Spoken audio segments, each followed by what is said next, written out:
Hey, sweet friend, I just wanted to pop in before today's episode begins because I'm doing something a little bit different this week.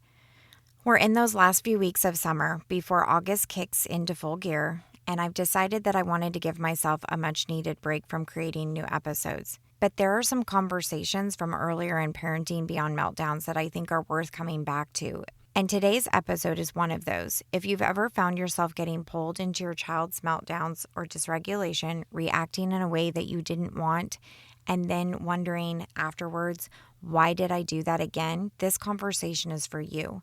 Whether this is your first time hearing it or you listened when it originally aired, I hope that something meets you right where you are today and gives you exactly the encouragement that you need. All right, sweet friend, let's jump in. Have you ever found yourself stuck in the same cycle? Your child melts down, you react, and afterwards you think, why did I do that again? You want to stay calm, you want to respond with love, but in the heat of the moment, it feels almost impossible.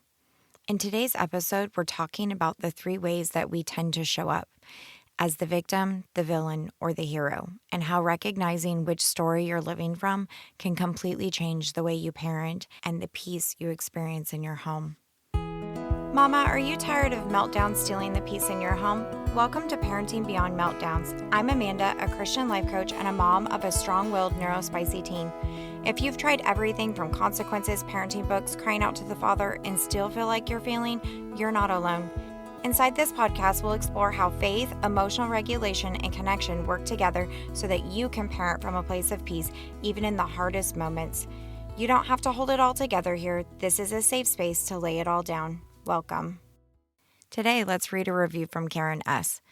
Karen says, Amanda is so knowledgeable and leads with her heart. Highly recommend listening to this podcast. Incredibly helpful and informative. Thank you, Karen. If you would like me to read your review on the podcast, head over to Apple Podcasts, scroll to the bottom of the episodes where you see the words ratings and reviews. You should see several reviews there already. You can just click 5 stars and then leave a written review. When you leave a review, it helps mamas just like you find the podcast, so thank you. There was a time in my life when I felt like I was constantly reacting. Every morning felt like walking on eggshells, never knowing when the next meltdown would happen. I wanted to be patient, but the truth is I felt powerless. I kept trying to fix my child's behavior, but deep down I was exhausted and overwhelmed. Last week we had one of those moments. It had been a while, so it was a shock to the system. But it's so funny how we can easily step right back into old patterns. I left the situation in tears and went and hopped in the shower. I don't know about you, but the shower is where I go to cry and process with the Father.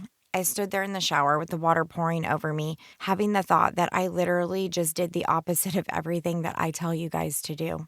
I tell you not to speak your fears out loud. I tell you to choose connection over control. And I realized that I wasn't responding to my child. I was responding to the story that I was believing about what was happening. That's when I started thinking about a concept that my life coach taught me. Maybe you've heard about it. At any given time, in any given situation, we can decide to be the hero, victim, or villain in our story.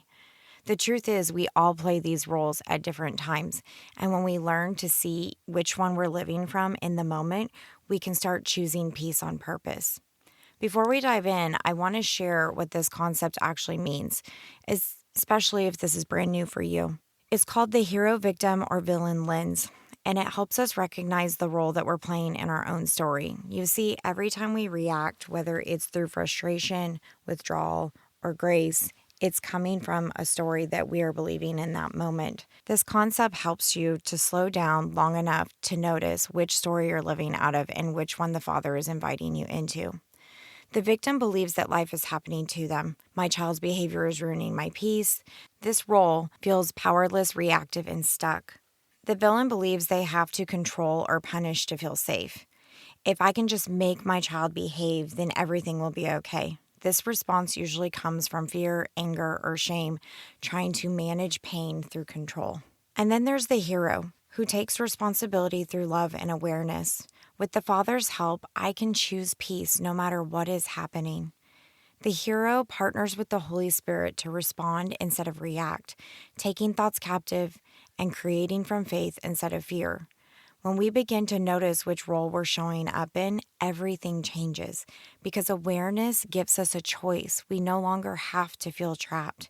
And when we partner with the Father in that awareness, we can move from reacting in fear to responding in faith. Let's look at what it actually looks like in real life. So here's a real life example of going to church, like the morning of church. In this situation, your child refuses to get ready for church. You're already running late, emotions are high, and this isn't the first time this has happened. So if we were the mom showing up as the victim, we might say something like, "Why does this always happen? I can't even have one peaceful morning." If we were to wrap this in the creation cycle, our thought might be, "I can't handle this anymore," feeling defeated and powerless. Our actions might look like withdrawal, maybe even crying or wanting to give up. The results equal disconnection and shame and feeling stuck and hopeless. So your child as the victim, they may not actually be saying this, but it's what their behavior is communicating. "You never listen to me. No one cares how I feel." Their thought might be, "I don't have any control." They might feel powerless and unheard. Their action might look like meltdown screams, refusal to move. The result reinforces the belief that no one listens to them, and the cycle continues. So what does it look like when mom shows up as the villain? "That's enough. Get your shoes on right now. We're not going anywhere again this week." The thought might be, "I have to make them obey." I'm feeling angry, frustrated, fearful, judgmental. My actions might be to raise my voice, threaten, or punish. The result ends up being temporary compliance, possibly, or just more refusal. But the emotional distance and shame follow. What does it look like when our child looks like the victim in our eyes? They see us as, "You're so mean. I hate church." Their thought might be that we're trying to control them. They feel angry and defensive. They can talk back, escalate, dig in harder. The result looks like a power struggle. No one feels heard, and the relationship fractures a little bit more. So what might it look like to show up as the hero? As mamas, we can take a deep breath. We can whisper a prayer saying, "Father, please help me to see my child through your eyes." You might kneel down next to your child and say softly, "I can tell that you really don't want to go, and that must feel hard. I want to understand what's going on." The thought might be that my child is struggling, not giving me a hard time. That this creates a feeling of compassion and calm inside of us. The action looks like regulating ourselves first, connecting before correcting. The result might be that tension softens, that you're modeling peace and safety, opening space for your child to co-regulate. So what does it look like your child being the hero? They take a shaky breath. "I just don't like it when everyone looks at me. It makes my stomach hurt."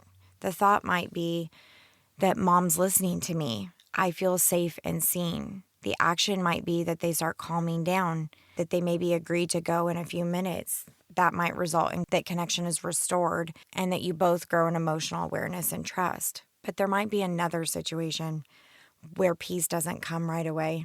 What if your child refuses to go? Even then, you can stay the hero, because being the hero isn't about fixing the outcome. It's about staying anchored in peace even when the storm doesn't pass right away. So maybe you take a deep breath, you step away to pray, and you say, "Okay, I can tell that you really mean that. I'm going to go finish getting ready and we'll talk about it in a few minutes." You hold your boundaries with calm and not control. You remind your child and yourself that peace in your home isn't determined by behavior, it's modeled through presence. Sometimes the most powerful ministry happens when you choose connection over correction, because that's where the real growth happens for both of you. What I'm here to tell you is that in my situation, I didn't see the result I wanted that day. And there's no guarantee that your child is just going to fall in line and do what you want, because they have free will also. I'm here to offer hope that in my situation, my child did end up coming around. He came into the living room with tears in his eyes. Honestly, he was sobbing, and I haven't seen that since he was young. And he just sat down on the couch next to me and scooped me up, because he's way bigger than I am now. And he just told me he was so sorry. And he actually volunteered that he's just been holding so much in, and that he's just been feeling so angry because he's had to follow so many rules all the time. And in that moment, I realized that he's been masking for several years now.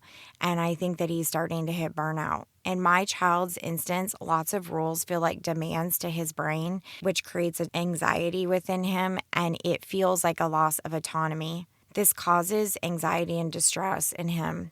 So we are just now to the point where he can verbalize what he's thinking and feeling, but it's not his first thought to tell me.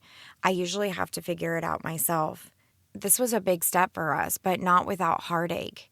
This is why it's so important for us as mamas to remember, and I say this for myself too, is that behavior is communication and that it's our job to figure out what they are communicating.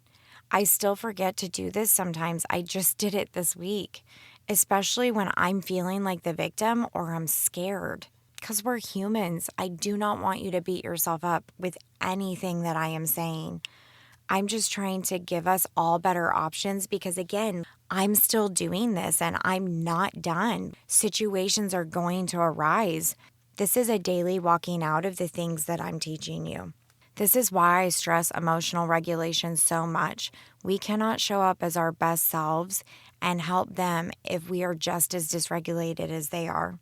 When we come to the relationship or their circumstance fully regulated, ready to be the anchor in their storm, that is when we show up as their hero and our own hero.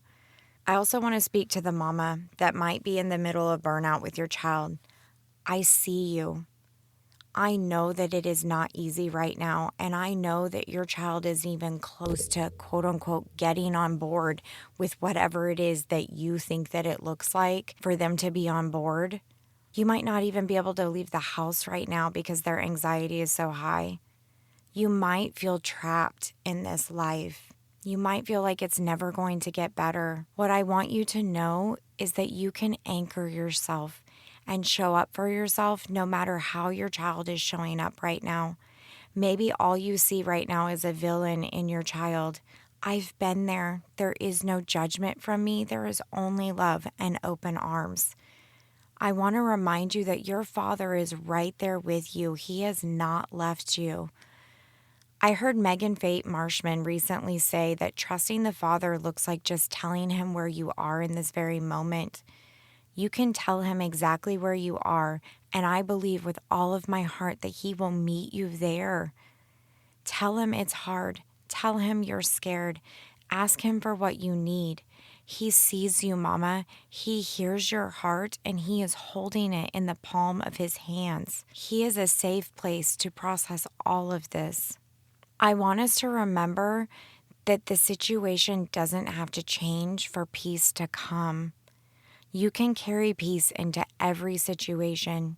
Each time you choose to step out of the victim or villain role and into the role of hero, you're choosing faith over fear, love over control, and peace over chaos. This is how you become the calm in your child's storm, being the hero when they can't. This week, I want to anchor ourselves in Galatians 5:22 through 23.